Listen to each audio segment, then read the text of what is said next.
Guys, welcome back to another episode of Lime Football, and today I have a review for you guys on the Cutters Highlight Football Gloves. These ones are a year old. I do have some new ones coming in soon, so look forward to that. I'm just looking to finally do a review on these gloves. I've been looking to get around to it for a bit, but finally got the time to do it, so I guess we'll get into it. Alright. So as you can see, now I'm wearing the gloves. And obviously a couple things that obviously set these apart from every other type of glove is there is no cuff on these gloves at all. They're comp fit gloves, which compression fit, which they came up with, so you just slide them on, which I really like about them because it makes it super light, and you'll never have any problems with straps coming undone like on other gloves, such as these Under Armour combat gloves with the really shitty kind of Velcro.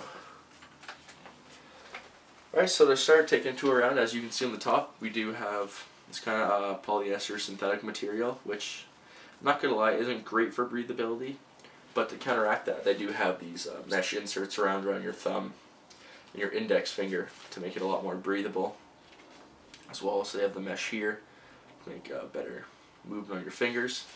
And the one thing that they did first, which now Cutters is copying with their Rev 3D gloves, is, you can't probably see it on here because there's too much design going on, but they perforated the inside of the glove. They put a lot of little holes in it, which makes these gloves super breathable, and I really like them for that reason.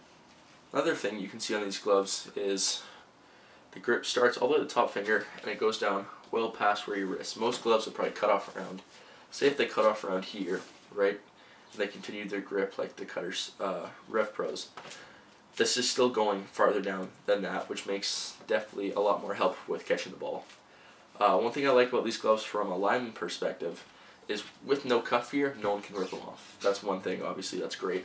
Another thing is the protection on your wrist. Because I usually tape my wrists, I probably would still tape my wrists with these gloves because it's not restricting enough for me. There's still a lot too much movement for me there. But yeah, there's really not a lot to say about these gloves. They have that power catch technology that secures your thumb, so there's not a crazy amount of movement here. It's definitely a little harder, but that should stop you from getting jammed thumbs, which is always a help when you're playing on the line, as well as, they got the great ventilation, everything like that. And compared to the new highlights, I actually like this pattern a lot more. I don't quite understand how they came up with it, but I definitely like it a lot more than the new highlights. I think the pattern on the inside, they kind of look like peanuts. I don't quite enjoy that. And so now just to get into the categories. So to start with breathability, I gave it a 9. And I gave it that score just because of all the perforations on the inside. That's such a thing that doesn't really exist yet besides the Rev Pros and all the mesh on the top there. And next is grip. The one thing I like about the Under Armour Grab Tack grip is the fact that it does not wear down. As you can see, the only place it's missing grip is on the thumb right there. We've had these gloves for a really long time. You will be missing that grip on the magnet grip of a Nike glove after one practice. I guarantee it, especially at O-line where you're pushing like that. As you can see on these combat gloves, there's almost no grip missing, and I've had these since grade 9. Okay, and I'm in grade 12 now. So the grip is amazing.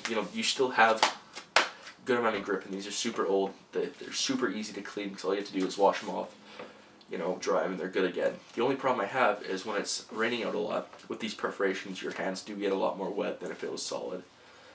So because of that, I gave the grip an 8.5, just because the grip isn't at the sticky quality of, say, a Nike grip, but it does have that durability, which I really enjoy. So next we'll get into the fit. Now the one thing about these gloves, they fit absolutely amazing. There's no cuff to mess with your wrist or anything like that, and they just feel awesome. They're super light on your hands. Like, I can't really describe it because it doesn't feel like I'm wearing any gloves around my knuckles. They're nice and tight, but at the same time, they're just, it's ridiculous. Now, but as you can see, the one thing I don't enjoy is this kind of where it bubbles up in here, and that's just because you can't adjust. You can, pull it down a lot, but, So because of that, I gave the fit on these a 9.5. If it didn't have where it bubbles at all, I'd probably give these gloves a 10 on the fit, just because I absolutely love them. Next we'll get into protection. Now, these don't have a lot of protection. You know, obviously not as much as the shock skin or like the combat gloves that Under Armour offers. But however, they do have this padding on the wrist, which I really like. So this could be a good glove for, say, a running back, linebacker. However, I don't feel the padding is as necessary on the wrist as it would be, say, around your knuckles or the tops of your hands. So that's why I only gave it a 7.5 on the protection. Okay, so next I have durability. Now, again, talking about it, the durability with Under Armour is only really comparable to the Cutter C-Tech grip. Again, I do feel that Cutter's grip is slightly better in the amount of like the grippiness it has, but also the durability. However, it is still a better durable grip than the Nike, which is why I gave it an 8. And as you can see, I only gave it an 8 because you can see the lines on the top of the fingers here, whereas those have completely come off here, and some of this metal finish on here is coming off. So again, they're not specific to one thing, you know, because they're harder just because they only have the padding here, so you can't really quite classify these as, say, a lineman glove or a running back glove. They do classify them as a skill position player glove, which you know, it's really up to you. But yeah, thanks.